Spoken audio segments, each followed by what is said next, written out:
महाविकास mission वर्ग 7वा.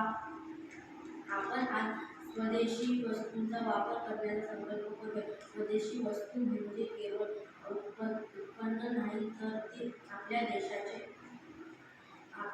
देशाची अर्थव्यवस्था आणि शेतकरी कामगार यांची शक्ती आहे. आपल्या देशात बनवलेल्या वस्तूंचा वापर करणे हे खरे राष्ट्रप्रेम आहे. स्वदेशी म्हणजे आपल्या देशात बनवलेल्या वस्तू आणि सेवांचा वापर करणे.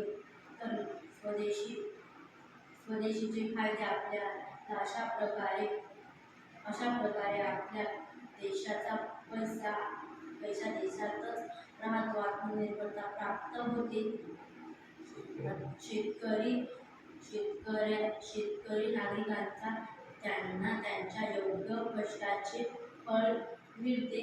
गुणवत्ता व विश्वास टिकवता येतो. सरते शेवटी एवढंच सांगतो की स्वदेशी वापरा, स्वाभिमान वाढवा. देशाची प्रगती स्वदेशीची शक्ती.